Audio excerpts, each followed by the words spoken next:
O basquete cearense teve mais uma semana complicada, não pelo desempenho, mas sim pelos resultados. Diante do Bauru e do Mogi das Cruzes, a equipe do Carcará fez bons jogos, demonstrando que quando estiver completa e entrosada, dará trabalho às principais forças. Mas essas ausências pontuais, em especial do pivô Curtis, fizeram falta ao time de Daniel Russo nos momentos mais delicados das partidas. Com as duas derrotas, o time caiu para a 12ª colocação, no limite do grupo que vai disputar os playoffs da competição.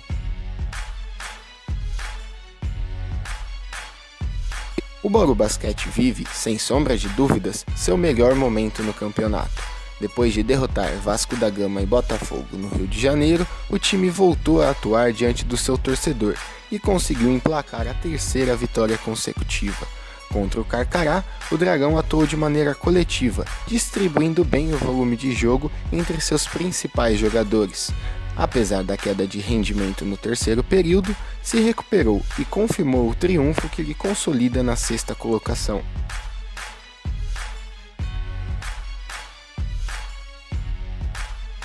O Botafogo conheceu mais uma derrota no último sábado.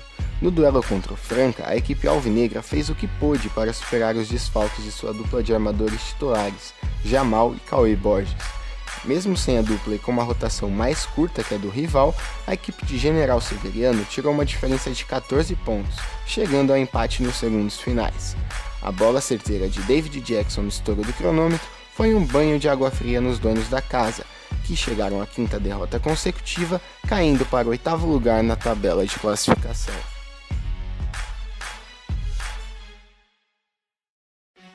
Já o Brasília segue na lanterna do Novo Basquete Brasil.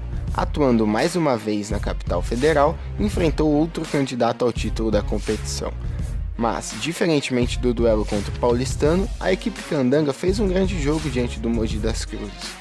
Depois de sair atrás do marcador, o time contou com grande exibição do trio formado por Arthur, Graham e Graterol para reequilibrar a partida, que só foi decidida nos minutos finais, quando os paulistas foram mais felizes nas tomadas de decisões.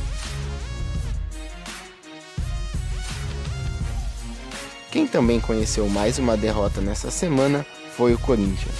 Em mais um duelo diante do seu torcedor no ginásio Vladimir Marques, o Timão mostrou por que está apenas no meio da tabela de classificação. Apesar da defesa ter sido mais agressiva, no ataque o time ficou novamente refém de Fuller. Essa limitação impediu que a equipe rivalizasse com o Pinheiros, vice-líder da competição, chegando à 3ª derrota consecutiva, que lhe joga para o 10º lugar no campeonato.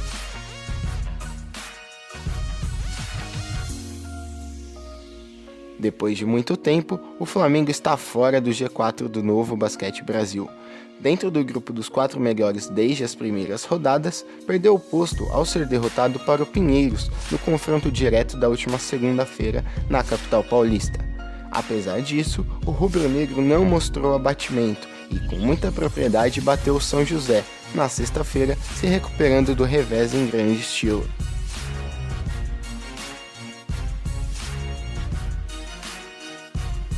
Quem também lidou muito bem com a pressão foi o Franca. Antes mesmo de entrar em quadra, viu o Pinheiros emplacar 2 vitórias, sequência que fez o time da capital igualar o time francano em número de triunfos.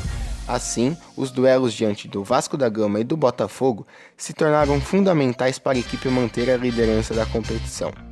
Apesar da equipe ter oscilado no decorrer das partidas, principalmente na etapa complementar, vencer os cariocas, nesse momento, era mais importante para a sequência da competição.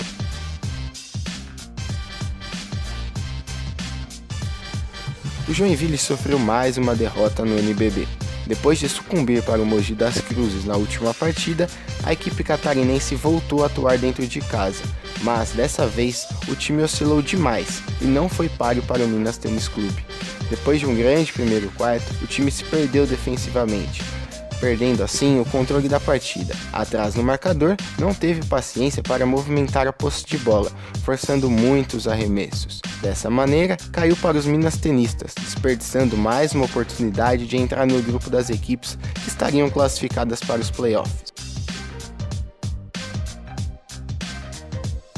Por falar no Minas, a equipe enfim conseguiu dar fim à sequência negativa que tinha lhe afastado das primeiras colocações, mas não foi fácil para a equipe voltar aos caminhos das vitórias.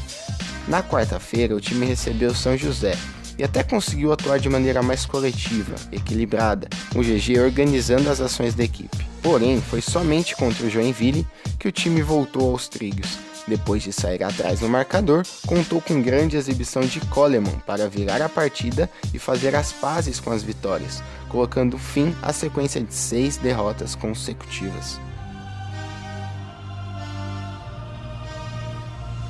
O Mogi das Cruzes emplacou mais 2 vitórias e estendeu o momento positivo que vive na temporada. Mesmo atuando fora de casa, a equipe manteve o nível de exibição e derrotou, sem maiores sustos, o Brasília e o Basquete Cearense.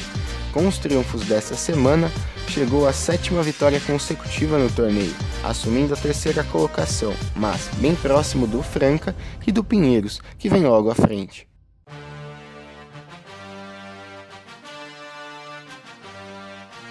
A semana do Paulistano foi totalmente dedicada à Liga das Américas. Anfitrião do Grupo A, fez valer muito bem o mando de quadra e a superioridade técnica para confirmar o favoritismo e avançar na competição.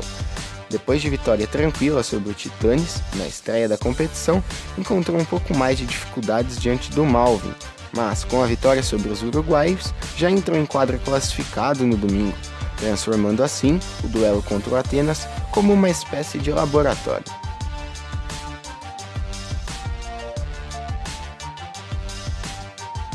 Por muito pouco, o Pinheiros não se transformou no novo líder do Novo Basquete Brasil. Crescendo a cada dia, derrotou o Flamengo e o Corinthians, chegando à 8ª vitória consecutiva no campeonato e jogando toda a pressão para o Franca, que teria 2 jogos dificílimos no Rio de Janeiro. Ainda que não tenha conseguido assumir a liderança por conta dos triunfos do rival, somou 2 resultados imprescindíveis para se manter firme na briga pela primeira colocação.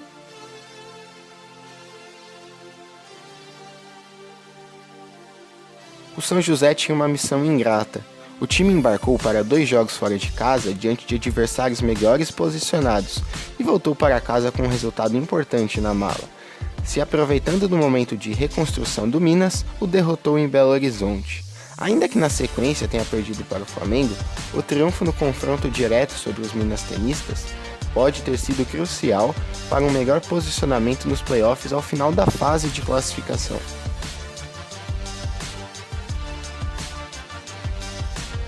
O Vasco iniciou a semana derrotando o Joinville no sul do país. A vitória no confronto direto fez com que o Cruz Maltino ultrapassasse a equipe catarinense, entrando no grupo que vai aos playoffs. Mas a derrota para o Franca na última quinta-feira impediu que a equipe de Bial consolidasse a reação dentro do campeonato, abrindo vantagem sobre as equipes que vêm logo atrás e devem brigar ponto a ponto pelas últimas vagas na pós-temporada.